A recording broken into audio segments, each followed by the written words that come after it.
നേർവീതി പ്രഭാഷണ പരമ്പരയിലേക്ക് ഏവർക്കും സ്വാഗതം. സുവിശേഷകൻ കുഞ്ഞുമോൻ തോട്ടപ്പള്ളി ഇപ്പോൾ നിങ്ങളുമായി ദൈവവചനം പങ്കുവയ്ക്കുന്നു. ശ്രദ്ധിച്ചാലും.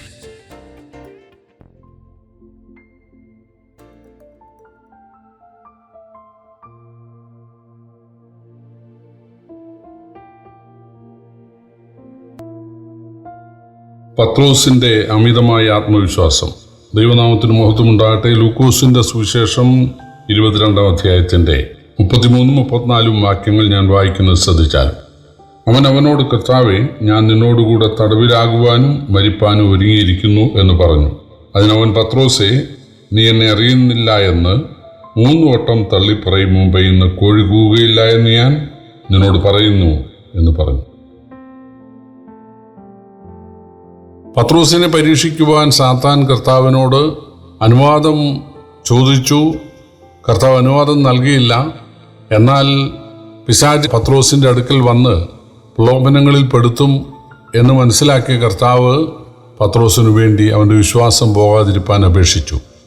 യേശുവിലുള്ള വിശ്വാസം, യേശു ദൈവമാണെന്നുള്ള ആ വിശ്വാസം, അതിനാൽ യേശു സഹായിക്കും, യേശു വിടുവിക്കും, യേശു കാത്തുകൊള്ളും എന്നുള്ള വിശ്വാസം പത്രോസിന് ഉണ്ടാകണമായിരുന്നു. അത് നിലനിൽക്കണമായിരുന്നു.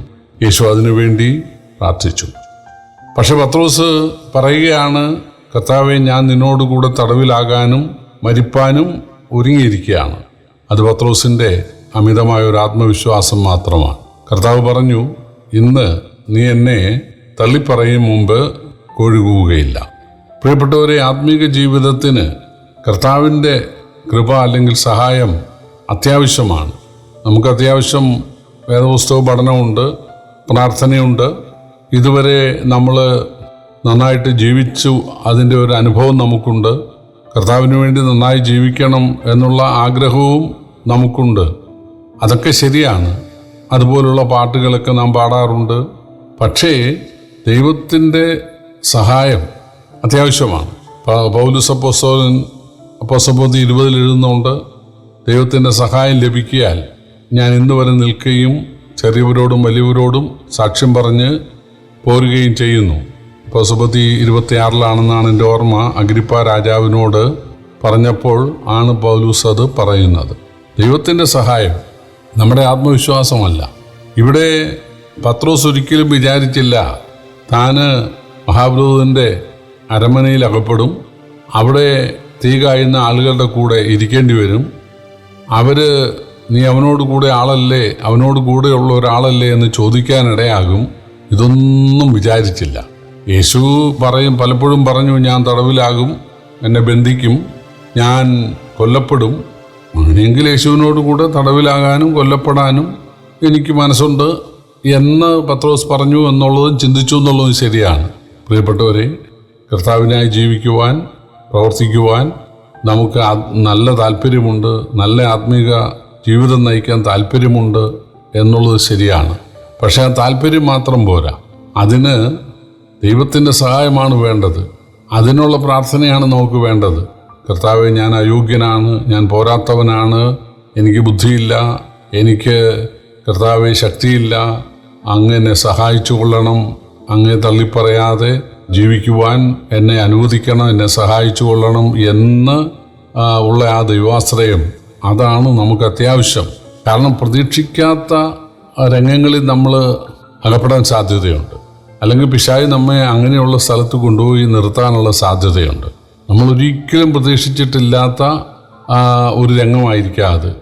പത്രോസിനാകട്ടെ മറ്റാർക്കും ഇങ്ങനെയൊരു കാര്യം അവരുടെ സ്വപ്നത്തിൽ പോലും ഉണ്ടായിട്ടില്ല.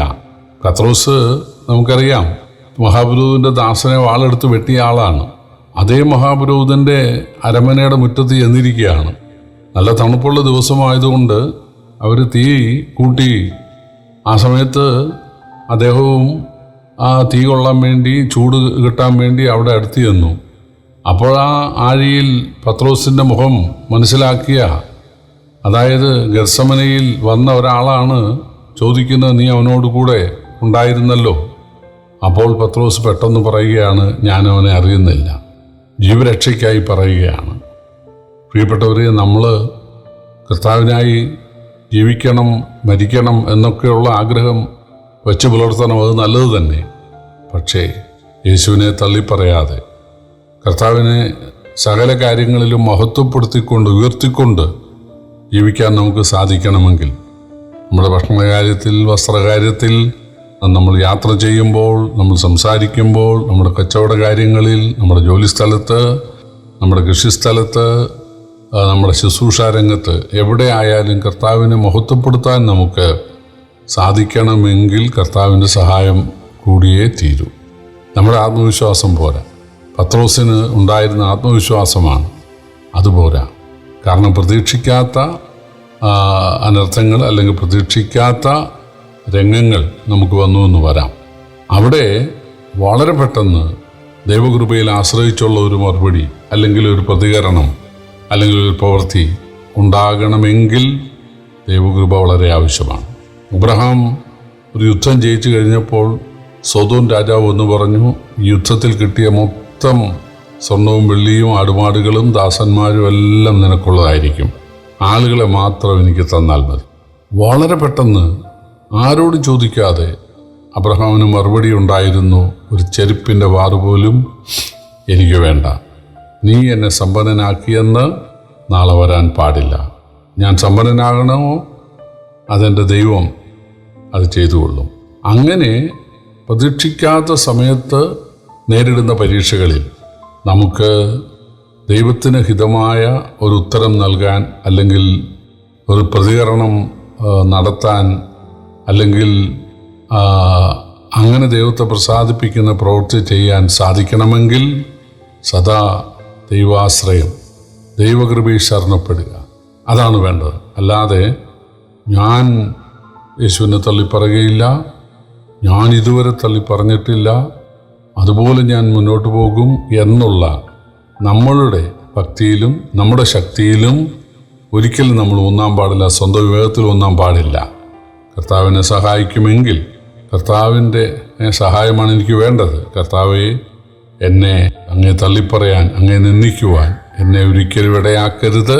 അങ്ങയുടെ സഹായം എനിക്ക് വേണം. അങ്ങ് എന്നെ കാത്തുകൊള്ളണം. എൻ്റെ നാവോട് കൂടെ ഇരിക്കണം. എനിക്ക് ബുദ്ധി തരണം.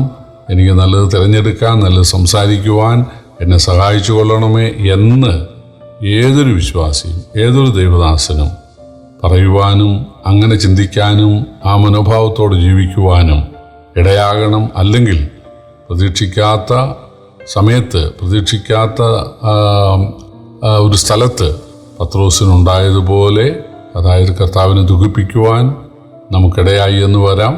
അവിടെ പ്രത്യേകിച്ച് പത്രോസിന് ഗുണോ ദോഷമോ ഒന്നും ഉണ്ടായില്ല. ആരും പത്രോസിനെ പിടിക്കുകയോ ഉപദ്രവിക്കുകയോ പത്രോസ് വെട്ടിയ പോലെ വെട്ടുകയോ ഒന്നും ചെയ്തില്ല. പക്ഷേ സർവജ്ഞാനിയായ കർത്താവ് മനസ്സിലാക്കി, നീ എന്നെ 3 വട്ടം കോഴി കൂവുന്നതിന് മുമ്പേ തള്ളിപ്പറയും എന്ന് പറഞ്ഞ സർവജ്ഞാനിയായ കർത്താവ് മഹാവിരോധൻ്റെ മുമ്പിലെ വിസ്താര നേരത്ത് പോലും ആ കോഴി കൂവിയപ്പോൾ പത്രോസിനെ തിരിഞ്ഞു നോക്കാനിടയായി. അപ്പോഴാണ് പത്രോസ്, കർത്താവ് സർവജ്ഞാനിയാണല്ലോ, കർത്താവ് ഇത് മനസ്സിലാക്കിയല്ലോ, ഞാൻ കർത്താവിൻ്റെ മുമ്പാകെ കുറ്റക്കാരനാണല്ലോ എന്ന് മനസ്സിലാക്കിയത്. പ്രിയപ്പെട്ടവരെ, നമ്മുടെ ജീവിതത്തിൽ ഈ ദൈവാശ്രയം നമ്മളെ തന്നെ താഴ്ത്തിക്കൊണ്ട് എല്ലാ ശരണവും കർത്താവിൽ അർപ്പിച്ചുകൊണ്ട് ജീവിക്കുവാൻ കർത്താവ് നമുക്ക് ബുദ്ധി തരട്ടെ, ശക്തി തരട്ടെ. കർത്താവിൻ്റെ വലിയൊരു നാമം വാഴ്ത്തപ്പെടുമാറാകട്ടെ.